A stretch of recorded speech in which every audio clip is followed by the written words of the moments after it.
Good morning, everyone. How y'all doing? Just dropped Daniel off at school. Looking forward to a productive day of things I have to get done ahead of me. But I wanted to make this quick video and talk to you guys about something that I think is really not talked about as much as it should be talked about. Unfortunately, there is a few videos that I've seen online about it, but there isn't that much. It's not like a super popular subject. So I thought I'd add my own take on what I think about it and why. The subject for today's video is on the importance of balance in cell phone usage. It seems there's two extremes that are the popular narrative, and the whole balance factor is what's really missing. You have the one extreme of people that are like, usually these are the younger generation, but I've seen even older people like this. They're addicted to their social media. They're addicted to whichever platform it may be, whether it's TikTok, Instagram, Snapchat, Facebook. I mean, you pick your Twitter, you pick it, right? Pick your YouTube, freaking Google Hangouts, for crying out loud. You pick your poison of choice. But whichever their favorite platform is, they usually have one that they're like more partial to, super addicted to, have to constantly be checking. They don't want to ignore the notifications on that platform. And it's just like, wow, like for me, it's YouTube. I really have certain notifications on YouTube that I don't like missing. And I can put myself there because I've been there, hello. But as I've gotten more control of it and become more woke to the situation, I'm also becoming more conscious and aware of how many other people aren't woke to the situation and how bad it really is. And you have this extreme measure of people that are not only attached to that, but this, like, they're text junkies. They're always like texting on their phone, even when they're not on one of the major platforms. They're on their phone just texting away about whatever it may be. Sometimes it's really important text, sometimes it's just shooting the breeze text to text for the sake of texting. And when you're with them, these type of people, they're really not even present. Like they're there, but they're not really present. You don't really have their attention. You might have their attention for short little spans in between text, in between notifications. As long as it's not, the phone ain't buzzing, they'll give you their attention in that in-between time. But God forbid that phone buzzes. Any type of notification come through, that's it. You lost their attention. They're now engaged into the phone, sitting in front of you, pretending as if they're giving you the same attention they were when they weren't on the phone. And this is flat out rude. Like, it's not cool. And then you have the other extreme, which is the extreme of, I'm old school, usually, not always. Sometimes it's young people too. There's exceptions to every rule, but usually it's the older school ones that'll say, oh, this cell phone crap, these junkies, this social media, and they'll talk down on it. They'll be like, oh, I don't like even being on my phone like that, and when I'm with somebody, I get so annoyed if they even look at their phone, and I don't check my phone at all because I'm driving and I don't want to cause an accident, and these people are all bad and they're wrong and I'm right, and how dare they even be on their phone when they're with me. I can't tolerate that. I'd rather not be with them if they're just gonna be on their phone. And you have the extremist on the opposite end. And I see where they come from. I see where they come from, and I understand why. I see both sides of this situation. And if I had to be one of the two extremes, one of them only, I had no choice. I couldn't have balance. I couldn't be nothing in between. I would have to personally choose the extreme of the old school. When I'm with you, and I'm really only on my phone when I'm alone. If I'm with somebody, I give them my full attention. I have that amount of respect for people to do that. If I had to pick, that's who I would pick. That's who I would go with. To me, that's the better evil of the two, because they're both evil.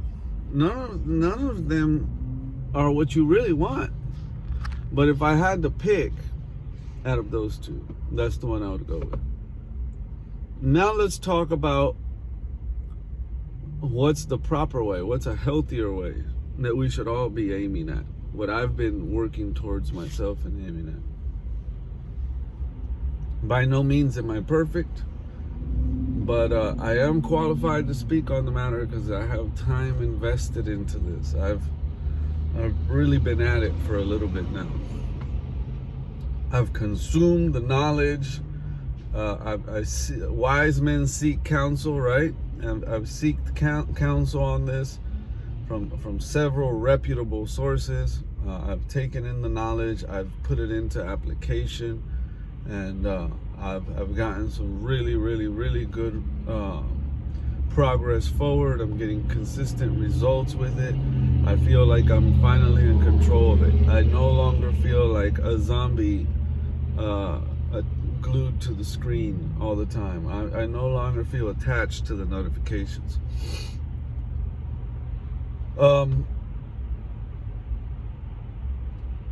I'll tell you some of the things I did, I guess, to get there first, and then we'll dive more into what that balance looks like in the end, and we'll finish off the video like that.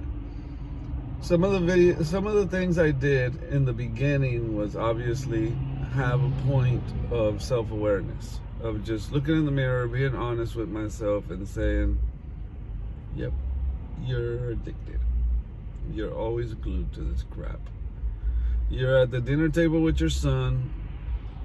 He's trying to share a meal with you, and you got your phone while he's talking to you. You're not even making eye contact with the kid.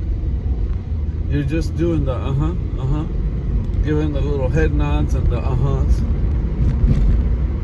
Every now and then look up and give a smile as if you're engaged, but you're really off in your own little space and whatever other thing you got going on your phone. And I was like, damn, I'm guilty of that. With the person I care about the most, my favorite human being on planet Earth, my one and only son. And I was just like, this isn't right. This ain't right at all. I'm tripping. The hell's wrong with me, right? And it's just that being honest with yourself, that taking a hard look in the mirror and saying, yo, that's me right there. I've been out with friends. I've been out with other family, sharing a meal at a park, whatever. Where I've been at educational seminars that actually cost me something to be sitting there, trainings. And during the training, I'm checking notifications to my last post on Facebook. Lame. And I had to tell myself, this is lame, man. Like, I got skin in the game. It's costing me something to be here learning. I was in a sales company, direct sales company, and we would have these meetings. And I would be at these meetings. I'd have to travel, spend money, everything to be at these meetings. And I'd be at these meetings on my phone over social media stuff when I should have been off my phone taking notes. Like, it's costing me something to be there. I had some real travel expense and travel time. I had obviously the cost of the training seminar, and I'm in there on my phone. Oh, something that's not paying me. That's not growing me. So I had to be real honest. That's the first thing. Be real honest with myself. Recognize, own, and admit to the problem. And that was probably the hardest part. Oh, excuse me.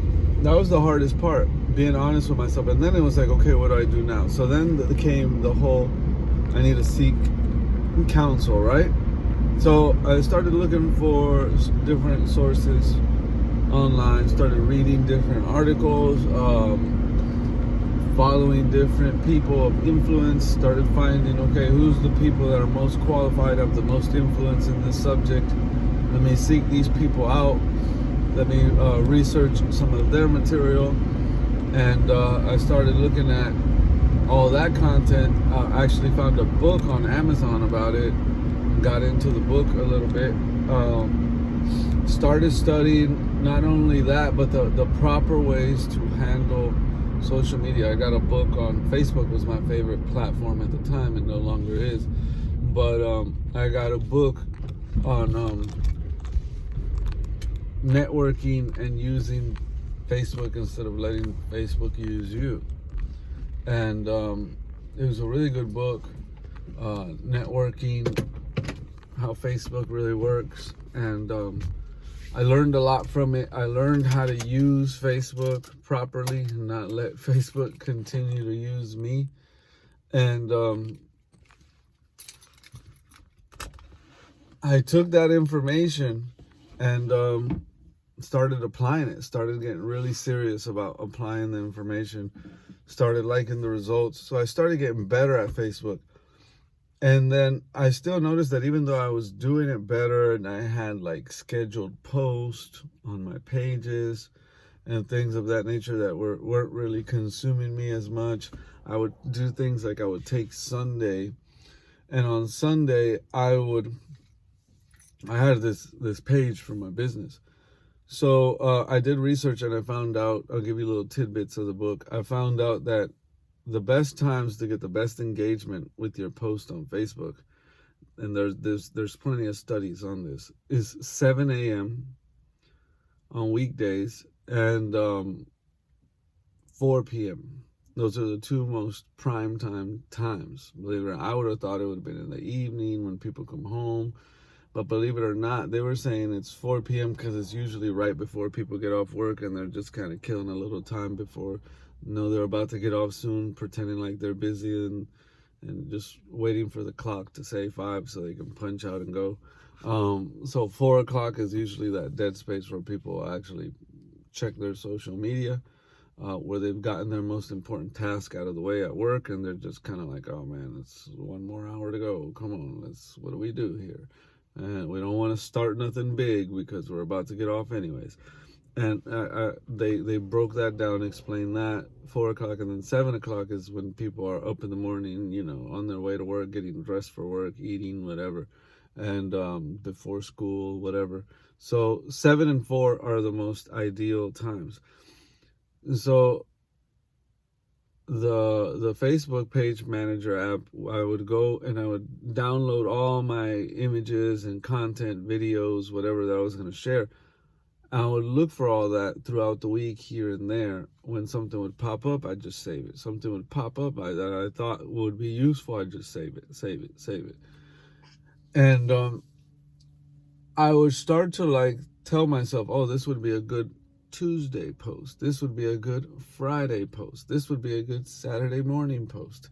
And I would know which was which, and I had a little notepad app where you can save images, and I'd save that image to the notepad app and I'd label it Tuesday 7, Tuesday 4, and I'd go back on Sunday and I'd go back in that notepad app and I'd grab all the little stuff I had in there in the notepad app for the week, and I'd go into my Facebook Manager app and I would just set everything up scheduled to where the 7 o'clock for Mondays, 4 o'clock for Monday, 7 o'clock Tuesday, 4 o'clock Tuesday, 7 o'clock Wednesday, 4 o'clock Wednesday, 7 o'clock Thursday, 4 o'clock Thursday, 7 o'clock Friday, 4 o'clock Friday, 7 o'clock Saturday, 4 o'clock Saturday. Sunday I wouldn't make a post, a scheduled post. I would reload. So I'd set all that up, and then throughout the rest of the week, my phone would just kind of be automated with the scheduled posts. Boom, boom, boom, boom. 7 in the morning, 4 in the afternoon every day. And it's like people started catching on, like the real followers started catching on to always knowing that they could always count on a post without fail. It's like they started catching on to my system without me having to tell them. The smart ones, the real fans, they catch on quick. And they appreciated that. That made them more engaged. That made them want to follow more. They knew when to expect. They knew when to be looking for it. And it was good content because it was stuff that I was putting thought into and scheduling and planning it. So that freed up a lot of time throughout the week, where it's like I didn't feel like throughout the week before it would be like, oh man, I gotta think, what am I gonna post on my page tomorrow? Crap. I had a good post today. I got good comments. I got good engagement. What am I going to post tomorrow? And it's like, it would be consuming too much of my day. And then I might be with my son or somebody thinking about that. So delegating, taking those steps to delegate that differently and just handle with that approach versus my old approach, it was different. I was delegating it to the app manager, to the scheduler. I had a system in place that was working. It was freeing up my time. It was making the content more valuable, and because it was scheduled and it wouldn't fail. It was there at it. Boom, 7 on the dot every morning. That post was there. Boom, 4 in the afternoon every day. It was there, Monday through Saturday. So those things started to help. But as I got deeper into it, you crawl deeper into the rabbit hole. I went through a breakup. I went through a mini stage of depression, sadness. We all go through it. I mean, you be married to somebody for 5 years and have them check out on you, and it affects you. So I kind of unplugged for a while. I just completely unplugged. I was just like, you know what? I'm not dealing with any of the pages. I'm not dealing with any social media. I'm just unplugging for a little bit. I need that time for me. And that was bad for the page. But really good for me. I would go to the beach. I would take a journal, a pen with me, just sit there, leave the phone in the car, completely leave it in the car, and just sit there by myself on the beach with a journal and a pen, writing down my thoughts, asking myself questions, writing down the answers to them, and just getting to know myself all over again, and completely off of social media. What I noticed over time when I came out of that and I was ready to enter the social world again, that the page, the time I had put in before, it was rewarding because it was still there. The people didn't magically unlike the page and leave because I stopped posting with the scheduled post every day. There was enough work and respect for the work that I had put in that people just kind of hung in there. And you would think, well, they still didn't unlike the page, but they ain't really following it. No, like I was still getting notifications, people still clicking like, people still commenting, and I haven't posted nothing in like 3 months. My last post was like 3 months old. I'm still getting comments on old posts, really old posts. People are just shuffling through all the value of everything I've posted in the past, and commenting and being positive. And it's like people understood, man, that this guy was really disciplined with this page. You could see a track record of it. And then out of nowhere, he goes silent. Something must have happened. And I learned it's okay to unplug sometimes. You don't have to be that military about it. Structure, a system, all those things are good. A schedule, all those things are good. If you're going to work something, work it correctly. But man, when you need to unplug. People understand. It'll be okay. It'll be there when you get back. And I came back to it, but not like before. And now I'm back and I post stuff still. But sometimes I get to it and sometimes I don't. That kind of attitude. And honestly, I have all notifications turned off. And when I say all notifications, I mean all notifications. The only way I get an alert on my phone is if somebody actually dials my number or texts me. That's the only way. A text will buzz, even with the ringer on, it won't make noise. It'll only vibrate. And when I put it on silent mode, text won't even vibrate. They just lightly pop up on the screen. And I have an iPhone. And you get the little iPhone pop-ups on your screen. So when my phone is on Do Not Disturb, I'll still get the little pop-ups on my screen, but for text only. And then it buzzes when it's not on Do Not Disturb. It'll buzz. And then for phone calls, if it's on silent, obviously, it'll just be on silent and only ring in my earpod or my Bluetooth. But otherwise, it rings. And that's really the two best ways to get a hold of me: a text or a phone call. Emails, Facebook, every other platform you can think of, including my favorite, YouTube, that I'm on or ever been on at some point. It's all set to notifications turned off. I only check it when I check it. I got a family group of WhatsApp. It's an app. All my family's in Costa Rica, and I have like a group on my dad's side of the family and a group on my mom's side of the family for WhatsApp of all the family in Costa Rica. And these groups are constantly pinging with notifications. The family is like, I don't know, everybody's got different lives, but these people, it makes you wonder if they work, because it's like constant notifications.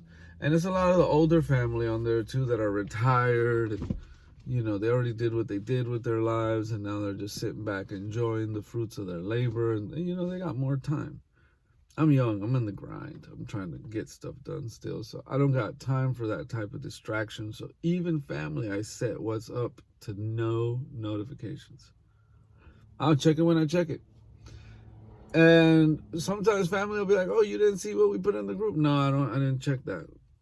You didn't get the notification? No, I turned those off. I tell them, oh, they kind of snort a little bit at you.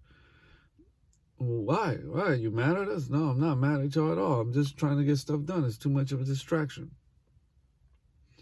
I do two things for income. I'm in sales, and when I'm in front of a client, I can't. Sometimes I use a cell phone. Sometimes I use an iPad. When I'm in front of a client on either iPad or cell phone, I can't have all these notifications popping up on the screen and interrupting. You know, I usually put my stuff on airplane mode when I'm with a client, just so nothing comes through at all. Then the other thing I do is mechanic work. And when I'm not doing mechanic work or sales, I'm driving. And long story short, you know, I don't want interruptions, and I don't like being on my phone when I'm driving either. It's not safe. I was hit on my motorcycle by someone texting and driving. I don't like texting and driving. I struggle with that. It's tempting sometimes, but I don't like it. So I've gotten good at that, and now I only will text and drive, only will check my phone when I'm completely stopped. If there's no traffic, if I'm not at a red light, if I'm not stopped somewhere, I don't check my phone. If I'm driving, if traffic is flowing, the phone is down. Traffic comes to a stop, I'll look at the phone real quick. If I'm in the middle of a text and traffic starts going again, people are usually polite enough to honk and let you know. And I quickly put the phone. I don't care if I'm halfway through the text, if I'm not done with the text or not. If they're responding back, I'm not looking at it again until I come to a stop. That person can wait for that reply. They can wait for me to finish typing and sending until I come to a stop again.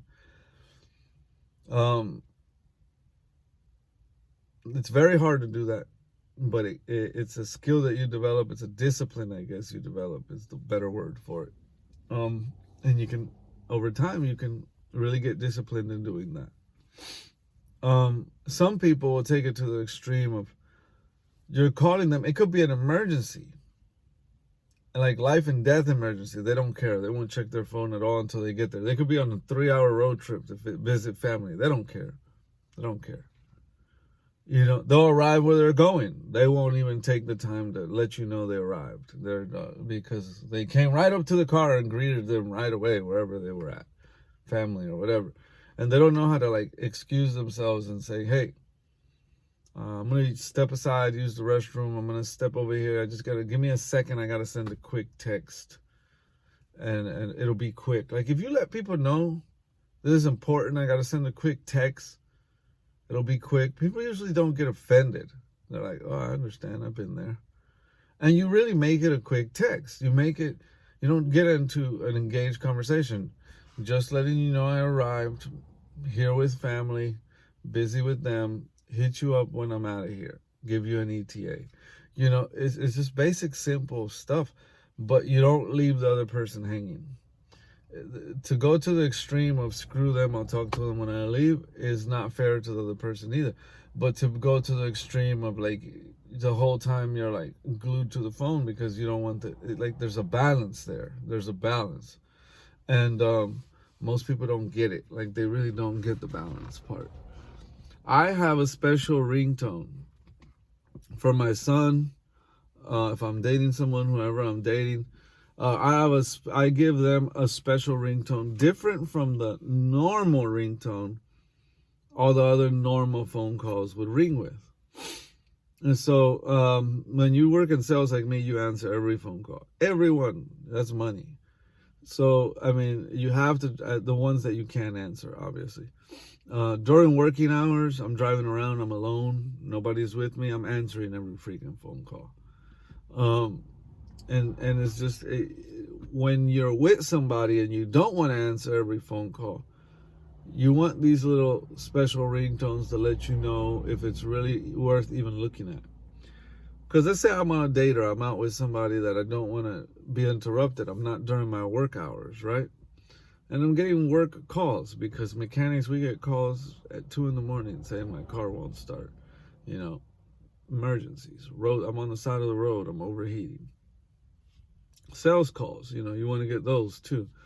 Clients have an issue with the product you sold them, you know, so you get calls all type of hours. It's part of the entrepreneur life. And if I'm on a date and I hear a regular ring, I'm ignoring that call. I'm not even looking to see who it is. I'm not even looking at all. Usually it's on Do Not Disturb and it'll just buzz and I'll still ignore it because it's a normal buzz. Now, my son or the person that I'm dating, if I'm not with them, and let's say, you know, it might be my dad or somebody important, I have the emergency contacts in my phone set to where they can call even when it's set on Do Not Disturb. So even if my phone is set on Do Not Disturb, my son will call and the phone will ring, no matter what. The phone has features that do that. Welcome to the new age. So I set up those features because I never want to ignore my son's call, no matter who I'm with. If he calls me, it's important. Now, my son's not one to call for stupid little things. Hey, Dad, how's your day going, Daddy? Just want to talk. You know, no, my son's not that kid. My son, if he calls you, it's because he needs something. And he wants to tell you what he needs and get off the phone. That's it. So I'm not ignoring his phone calls. I know when he calls, he needs something. He's going to get to the point about what he needs, and we're going to get off. I've been on like a road trip trying to like just be on the phone, to just have somebody on the phone to talk to while I'm driving, because I have earpods, hand-free devices. And he won't want to be on the phone with me. He'll be like, all right, well, you done? You made your point? All right, later, Dad. You know, and it's like over time, I've noticed as he's gotten older, he's a little more willing to stay on the phone with me in those circumstances. But he's not a be on the phone kind of guy. If it was a kid that was constantly just nagging me, just wanting to be on the phone for being on the phone, then yeah, maybe I would look at it like, you know, I never think about it twice. But kid like mine, I'm taking every phone call that comes in from him because I know it's going to be straight to the point and back off the phone, and it's because he needs something. But these are the things you set up. This is what I describe as balance. Having things implemented in place. Like, here's the other thing. Like, if people that love you and care about you have an important message they want to say, or you just want to be able to relay to them on your way to point A to point B, hey, before I arrive at my destination, I'm on my way to point A to point B. I know this might not be a convenient time for you. Maybe don't have a lot of time to talk. I just wanted to call you for 5 minutes and let you know before I get there. I won't be available to talk later. And wanted to hear your voice for a few minutes now. You know, that lets your significant other know, hey, this person cares, right? And you plan for those things because people will say, the old school folks will say, oh, I don't talk while I drive. It's not safe. It's dangerous. And I can applaud that to a certain extent. I agree. I'm not driving around holding my phone to my ear like this, driving with one hand everywhere I go. It's called technology, right? Everybody has a device. So I have earpods. You can get a Bluetooth. You can get whatever when my earpods die. I have the cord, the regular one you plug into it that I have as a backup here in the car, always with me. So I always have some kind of hands-free device ready to talk to whoever while I drive, hands-free. So is it dangerous for me to put an ear pod in and do a 5-minute phone call while I'm driving with both hands on the steering wheel, focused and alert, paying attention to where I'm driving? No, it's not dangerous. Come on now, don't be ridiculous. So if you have consideration for those people, you think, like I just think, oh, I might want to call Daniel, man, before I get there. I won't be able to talk to him when I get there. I at least want to hear his voice, let him hear my voice. I woke up, I left, he didn't see me, I haven't seen him, you know. So I know not to leave without my earpods. Like, you shouldn't leave the house without your Bluetooth, without your earpods. And it's like, if I left the house without them, I would do a U-turn and go back. I'd be like, crap, can't leave without that. Like the wallet, the keys, the cell phone, the earpods, the charger. Those are the 5 things, and a bottle of water. You can add that to it, 6. Can't leave without the keys, so I guess we could, that's common sense, we could replace that with the water. So, you know, like you can leave, you can grab your keys and now you have the ability to leave. So what do you bring? For me, it's cell phone, wallet, earpods, charger, water. Those are must-haves. I carry my own water. I don't buy water at any store, anywhere. I got my own little water canteen, carry it with me everywhere I go. Yeah, so the point is, you plan, you have a system in place. You know, okay, the only way I can talk to people when I drive is if I have my earpods. Let me make sure I bring them. Okay, if there's anybody important, let me make sure I communicate with them now.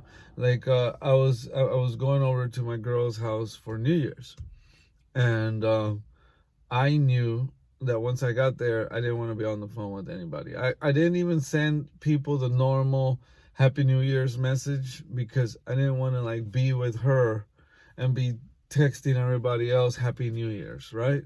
So I just kind of said, whatever this year, you know, I didn't send people a message, big deal. I wasn't even replying to the messages that people were sending me telling me Happy New Year's. You know why? Because I was too busy enjoying the actual New Year with her.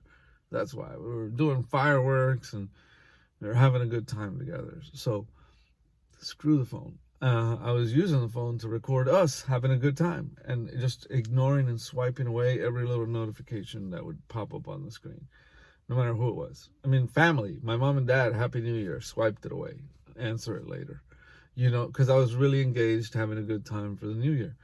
But on the way there, I thought, gotta bring the Bluetooth. There's at least 1 or 2 people that to me are super important that I call. I can't just send them a text. I want to call them. Like for me, it's Ivan. He's been my family doctor friend since I was like 18 years old. So Dr. Ivan, he's like more than my doctor. More than my doctor. He's like a real friend, a real genuine friend. And I had to make sure I reach out to him. I called my brother, I called Ivan, I called my friend, Ams. I have a few people on the list that I was like, I got an hour drive there. I'm going to make sure I bring my earpod. I'm going to make sure I get these phone calls. I know I only have an hour from point A to point B. I can't be on the phone with just one of them for an hour. I have to break this up evenly.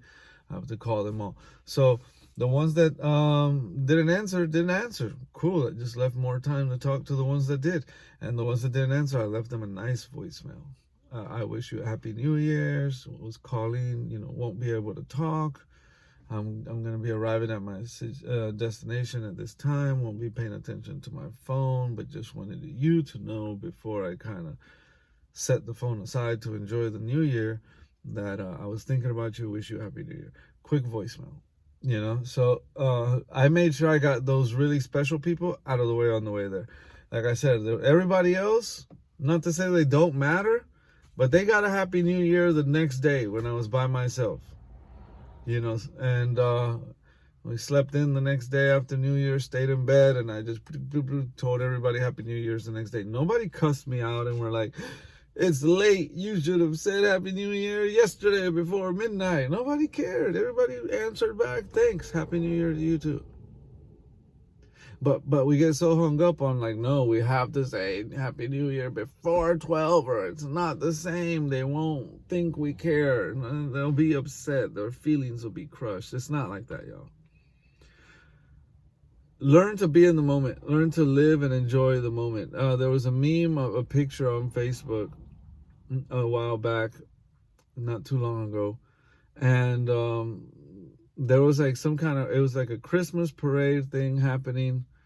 And I want to say Thanksgiving or Christmas. I can't remember exactly. They were watching some kind of parade in the picture. And somebody took a picture and they were like, oh, the parade. And all these people, as the parade was passing by, were sitting there on the side of the road where the barrier is, up against the barrier, with their cell phones out recording. Smiles on their faces with the phones out like this recording. Everyone in the crowd had a cell phone out. There was this old lady in the front row. No cell phone at all. She looked the happiest out of all of them. And it said something like truly being present. Some people really need to learn what it's like to just enjoy the moment without having to record it or document it or whatever. So we feel like anything meaningful happens, we're not really enjoying it unless we're recording it. And I'm not, blaming people for wanting to record stuff, but sometimes it's nice to just say, who cares? This is a moment that some of the best moments really don't need to be shared on social media or anywhere on video. They just need to really be enjoyed by you, stored in your heart, in your memory. So I agree with a lot of the things the old school people do. I also empathize and understand what a lot of the newer generation does as far as the importance of being online, the value in networking with people, the value in knowing how to properly use your platform, not let your platform use you, use it in a way to impact others, to really add value to others. I believe that your social media platform is like a legacy that you leave when you're dead and gone. I have a friend that died very young at the age of 30. I like the fact that his family didn't take his Facebook profile down. I think one of the sisters controls it. Every now and then she'll post something on it, a memory of him or of him and her or something. And I like that because anytime, he was my friend for like 2 decades, my best friend. And he died really young, got hit by a drunk driver head on and died almost instantly. And he died last January. So a year ago. And it's only been a year, and it's always hardest the first year because you're still kind of like in shock that he's gone. I feel for his family. This was their first Christmas, their first everything without him, their first holidays without him, because he was here last holidays and then died right after. And to be able to go back on his social media anytime I miss him, want to see pictures of him or stuff like that, I just go back on his profile, click on it, and I see a lot of the videos he posted, the things he wrote, and it's nice for me. I can go to his tombstone. Yeah, it's right here down the street, and sometimes I do go visit him there. But it's nice to also like have his social media and see his videos and the things he wrote and everything like that. So your social media is important. One day when you're dead and gone, people are gonna like that really love you are gonna look through it, see the things you wrote. That's why you should be very careful how you handle that with the things you put on there. They'll be there long after you're gone, and you want to put things there that'll leave a good legacy for you. I could do a whole nother video on that, on the balance of not being fake on social media. And it's like, if you're going through hard times, it's okay to be human on social media, but you don't really want to put all your personal problems on there either. It's not a place for that. You should have real friends that you can go to with that, like real day-to-day, everyday life friends that you can make a phone call or go have a cup of coffee with or whatever. You shouldn't be posting that stuff on Facebook. Online, the truth is, nobody really cares. And all it does is bring people down. People say, oh, it's fake, it's only a highlight reel, people only post the happy moments. And I'm like, well, in a way, I kind of like that. I don't want people posting all their turmoil on there, bringing me down, seeing that sad crap in my newsfeed all the time.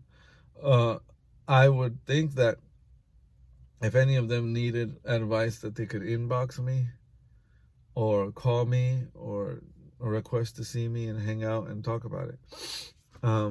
Not make it their status or a comment on their profile.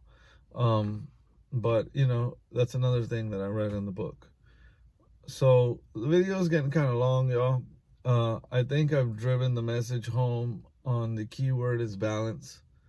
I think I gave some key points on things to do, how a system in place. It doesn't have to be my system. You don't have to sit there every Sunday and do what I did with your page or whatever. But also, I want to say, decide which social medias you want to keep, because like before, I used to be on everywhere, Instagram, Twitter, you name it, everywhere, LinkedIn, and now it's like, I didn't close those accounts, but I really don't take them serious. I'm like rarely on them. And I picked one account that I really care about, and it's Facebook. Like that's the account that I'm usually checking and on. To me, Instagram is just like, I don't want to delete it because it's a place where I have all my old pictures, and I need to get them off of there and put them like on a hard drive or something, and then I'll probably delete that. But I don't know, to each his own. Some people love Instagram, some people love Snapchat. I tried that, didn't like it. So there's a profile out there I created on Snapchat, and then I realized this is more for like kids or girls. It's like very teeny popper to me, so I have a profile on Snapchat somewhere, but can't remember. It's been like 2 years, probably a year since I posted anything on there. It's forever. Can't even remember now. But I remember when Kik came out, I created Kik, gave that a try, didn't like it. So it's like I gave these different platforms a try, but to me it was just like, okay, I like Facebook. So pick one and stick with it. Make that your one. LinkedIn, I kind of pay a little attention to because it's business. It's like a business Facebook. And Twitter, I don't really post much, but my son's on there, so I kind of follow what he does and follow companies and politics on Twitter. And then Facebook is more like my fun, like where I go, motivation, encouragement, cool videos, stuff like that, where I post pictures and do things like that. But have you like your go-to one, and then don't really take the other one so seriously. You don't want to be one of these people. What I'm getting at is that they're like super gung-ho about every single platform they have a profile on. That'll consume way too much of your life. Pick one that's kind of your one you want to stick with that one. Have a system, have balance, have structure. Figure out what works for you. When you're with people, be with them. Like, put your phone on disturb, have your emergency contacts, to where they can call you even when it's on do not disturb. You can recognize their ringtone just without even having to pull your phone out of your pocket, because you know that ringtone has to be, you know who it is. And that's when you say, excuse me, I have to take this. This is one of my emergency contacts. This is my son. This is whoever. I have to take this phone call. I'll be brief. And you take the phone call, you make it brief. If you got to send back a quick text, hey, excuse me, this is an important text. I value my time here with you, but I got to send this quick text out. Give me a minute. And you make it a quick text. You end it like, hey, I'm with somebody. There's a bad time. I'll text you back later. I got your message, whatever, your food is in the oven or whatever. I'll talk to you when I get home. Bye. Make it quick, and then really pay attention. My phone, when I go out and I'm talking to people, I always take it out of my pocket, put it on the table, and put it facing down to where I don't even see pop-ups on the screen. And I do that to let the other person know I got my phone facing down. You're not gonna hear it ring or buzz unless it's an emergency contact, and you have my full undivided attention. If I'm driving, I check my phone while the vehicle comes to a complete stop. And I always make sure I bring hands-free devices, earpods, backup headphones. I plan for all that because I want to be able to have conversation with people while I'm driving. If I'm at a complete stop, I'll use that speech to text feature in the phone to text somebody, where you can talk into the phone and it'll type into a text message what you said. I'll be at a red light and I don't want to type out, is there any food? I'm hungry. Should I eat out, or is there leftovers still when I get home for me to eat? And I'll just say that into the phone, and then my son will be like, yeah, I haven't ate that yet. It's still in the fridge for you when you get here. And that all happened. I said that in like 2 seconds while I was at a red light. And then the phone just sent it out. And sometimes it makes mistakes, like you'll say something and it'll type it differently, but whatever. My son knows that I do that, and he's not judging the grammar. He'll figure it out. He's smart enough to where it'll get it right enough to where he gets the gist of what I'm saying. And so I think I went back over all the key points, and we're ready to bring this video to an end. Balance is key. It's not either of the two extremes is no bueno. Really pursue finding that balance. It's the best place for you and all your relationships. Thank you for your time and watching. Appreciate y'all. Till the next video. Have a good one. God bless.